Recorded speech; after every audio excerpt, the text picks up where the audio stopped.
할렐루야. 우리가 한 4년 만에 창세기로 다시 돌아왔습니다. 창세기부터 다시 말씀을 새벽에 나누는 것이 세 번째인데, 어쨌든 하나님의 이 말씀이 우리가 더 깊이를 더해가고 하나님의 뜻을 더 밝게 하는 저와 여러분 되기를 주의 이름으로 축원합니다. 하나님은 창조의 하나님이시다. 하나님은 온 세상을 창조하셨다. 우리가 이것을 믿어야 합니다. 세상의 만사와 모든 연한과 기한과 이 질서가 하나님의 은혜 안에서 돌아가고 있고, 이 세상이 운영되고 있는 우주 만사가 돌아가는 것이 하나님의 역사 안에 있다. 그것을 우리가 믿어야 될 줄 믿습니다. 그래서 믿는다는 것은 또한 맡겨드린다, 신뢰한다는 것이죠. 그래서 온 세상이 돌아가는 것이 하나님의 손에, 하나님의 권능에 있으니까 이 세상이 어떻게 될 것들을 두려워하지 말고 하나님께 맡기고 의탁하고 살아야 된다라는 겁니다. 창세기 1장 1절에 태초에 하나님이 천지를 창조하시니라 했습니다. 태초라는 것은 무한의 시간 전이다. 그래서 무한의 시간 전이라, 이 말은 다시 말하면 시간이 존재하지 않는 시간의 전이다 이 말입니다. 그래서 시간이 있기 전 하나님께서 먼저 계셨다. 그렇다면 시간을 만드신 분은 누구냐? 하나님이시다 했습니다. 시간 속에 뭐가 있느냐? 창조 속에 뭐가 있느냐? 시간이 있다.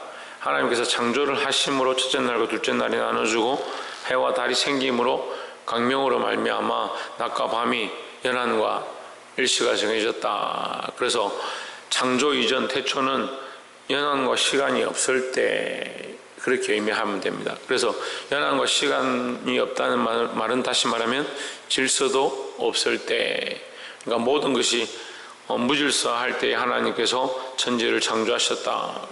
그걸 다시 연결해서 보면 창조는 질서를 만들어내는 것이다. 그래서 하나님은 뭘 만드셨느냐? 질서를 만드셨다. 온 우주 만물의 질서를 만드셨다. 그 하나님은 창조의 하나님이시기도 하지만 다시 말하면 질서의 하나님이시다. 철저하게 온 세상에 질서를 만드신 하나님께서 하나님 말씀을 주셔서 우리에게 뭘 요청하느냐? 질서를 요청하는 겁니다. 근데 세상은 자꾸 뭘 바라봅니까? 질서가 아닌 비질서를 원합니다. 자기들이 원하는 대로 살고 싶고 우리가 기뻐하는 대로 살고 싶고, 그 하나님의 방법은 질서인데 인간의 방법은 나만 잘 되고 나만 잘 먹고 살면 된다. 그래서 나의 소원만 구하고 내가 원하는 대로 살고자 한다. 그게 연결이 안 되는 겁니다. 그래서 하나님의 뜻과 내 뜻이 다르고 하나님의 생각과 내 생각이 다르고 하나님의 방법과 내 방법이 다르니까 인생이 자꾸 뭘 구하냐? 자기 방법과 자기 길을 구하니까 이게 하나님 방법과 다르다. 너의 생각과 내 생각이 다르다라고 말씀하시는데도 인간은 자꾸 자기 생각을 구하는 겁니다. 그래서 만나를 구하다가 메추라기를 구하다가 고기를 구하다가 결국 그 고기를 자기들이 원하는 대로 먹지만 먹는 자리에서 하나님 앞에 죽임을 당합니다. 왜 그러느냐? 그 질서의 하나님을 떠난다는 거예요. 하나님께서 철저하게 질서를 창조하시는 분이신 줄 믿으시기 바랍니다. 2절에 땅이 혼돈하고 공허하며 흑암이 깊음 위에 있고 하나님은 하나님의 신은 수면에 운행하시니라 했습니다. 이 태초의 상태를 얘기하죠. 땅이 혼돈하고 공허하고 흑암이 깊음 위에 있고, 무질서한 상태입니다. 질서가 없고 빛이 없고 연한이 없는 그런 상태. 그래서 하나님의 신은 수면에 운행하시니라. 그런 비질서 상태에도 하나님의 신은 역사하시고 운영하셨다. 3절에 하나님이 이르시되 빛이 있으라 하심에 빛이 있었고 그 빛이 하나님이 보시기에 좋았더라. 하나님 빛과 어둠을 나누사 빛을 낮이라 칭하시고 어둠을 밤이라 칭하시니라 했습니다. 이제 밤과 낮을 정하셨으니까 저녁이 되면 아침이 되니 이는 첫째 날이니라 했습니다. 밤과 어둠을 나누어서 첫째 날을 만드셨다. 하나님의 이 창조가 질서로 바뀌어지기 시작한다는 거예요. 무질서를 질서로 바꾸시는 하나님이시다. 우리가 쭉 이제 본문의 말씀들은 여러분 다 잘 알고 계시고, 18절에 주야를 주관하게 하심에 빛과 어두움을 나누게 하시니라. 하나님이 보시기에 좋았더라 했습니다. 나누고 구분하고 창조하심으로 말미암아 뭐 하시느냐? 하나님 기뻐하셨더라, 좋았더라 했습니다. 그러면 무질서에서 질서가 되어질 때 하나님이 보기에 좋았더라. 없던 것들이 만들어졌다는 것은 그 없던 것은 무질서고 있게 되어진 것은 질서다는 거죠. 그래서 그것이 질서가 되어지고 그것이 절차를 따라서 움직이게 될 때 하나님께서 그것을 보시고 좋았더라, 보기 좋았더라 했습니다. 19절에 저녁이 되면 아침이 되니 이는 넷째 날이니라. 20절에 하나님이 이르시되 물들은 생물로 번성케 하라. 땅 위에 생물을 땅 위에 하늘의 궁창에는 새가 나르라 하시고 하나님이 큰 물고기와 물에서 번성하여 움직이는 모든 생물을 그 종류대로 날개 있는 모든 새를 그 종류대로 창조하시니 하나님 보시기에 좋았더라 했습니다. 자, 여러분, 하나님 생물을 만드시는데 식물을 만들지 아니하고 생물을 만들었다 하면 생물은 다 굶어 죽겠죠. 또 생물을 만드셨는데 날아다닐 공간이 없고 공기가 없고 해와 물이 없는데 생물을 만들었다 하면 그것도 불가능한 일입니다. 그래서 하나님은 이 순서를 따라서 빛을 주시고 묻을 주시고 물을 주시고 빛을 주시고 물을 주시고 묻을 주시고 땅을 만들고 거기에 생물들을 만드셨다. 식물을 주시고 생물을 만드셨다. 이게 하나님 질서대로 하시는 겁니다.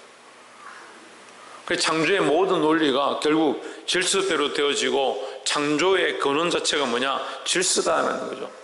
여러분, 이거 굉장히 중요한 겁니다. 왜 하나님이 계명을 주셨느냐? 인간에게 질서를 허락하는 겁니다. 질서를. 하나님을 알아라. 하나님 알면 너는 하나님을 두려워하고 하나님을 높이고 그 하나님의 뜻을 따라 살게 되어 이게 질서라는 거죠. 우리가 영적 질서를 세우고 하나님을 높인 줄 알고 영적 질서를 세우고 그 다음에 부모와 이웃과 형제와 이게 뭡니까? 이게 사람과의 질서다. 그리고 하나님과의 질서를 바로 세운 자들은 사람과의 질서를 바로 세울 수 있다라는 거죠. 근데 시대가 켜지면 어떻게 합니까? 하나님과의 질서를 세우지 않습니다. 하나님을 높이지 않습니다. 그럼 어떻게 합니까? 사람들과도 질서를 세우지 않습니다. 자기가 최고자입니다. 사람들 속에서도 자기가 최고고 영적인 관계에서도 자기가 최고고 그 영적인 것도 필요 없고 사람들하고 관계가 필요 없고 세상이 자꾸 악해지는데요. 제가 계속 말씀드리지만 아이들 어떻게 키우냐? 아이들을 최고로 키웁니다. 최고로 키워도 되죠. 근데 그 최고 위에 부모가 있고 그 최고 위에 하나님이 있는 줄 그 질서를 가르치면 되는데 질서를 안 가르치니까 선생도 없고 부모도 없는 겁니다. 할아버지 수염 잡아 당기면서 잘한다, 귀엽다 이렇게 하는 겁니다. 세상의 질서 자체를 두려워하지 않죠. 돈 많은 사람들, 재벌가들 음주운전 해가지고 차로 경찰들 치고 끌고 다니고 그렇게 하는 것들을 수없이 봅니다. 왜 그렇게 하느냐? 돈이면 우리는 기도할 때 하나님 돈만 있으면 우리가 이렇게 안 살 것 같습니다. 잘 살 것 같습니다. 이렇게 생각하지만 돈을 가지고 어떻게 합니까? 질서를 넘어서는 겁니다. 무너뜨리는 겁니다. 하나님 두려움이 없어져 버리는 거죠. 요즘은 이제 또 자식들을 키우다가 못하니까 이제 짐승들을 데려와서 애완견이라 해가지고 그 애완견도 이름이 또 처음에 개라하다, 강아지하다, 애완이다 하다. 그 다음에 뭐라 하냐? 반려를 합니다. 반려는요, 결혼하고 같이 사는 사람을 반려를 하는데 이건 동물을 갖다가 반려를 하는 거예요. 문제죠. 자기 자식을 최고로 삼는 것도 문제인데 이제 짐승도 데려와서 최고로 삼는 겁니다. 개가 다른 개를 물어 죽였습니다. 그래서 이 안락사시켜라 하니까 그 신문에 뭐라고 나왔냐면 차라리 나를 죽여라. 내 강아지를 죽이려면 차라리 나를 죽여라. 주인이 그렇게 했다는 거예요.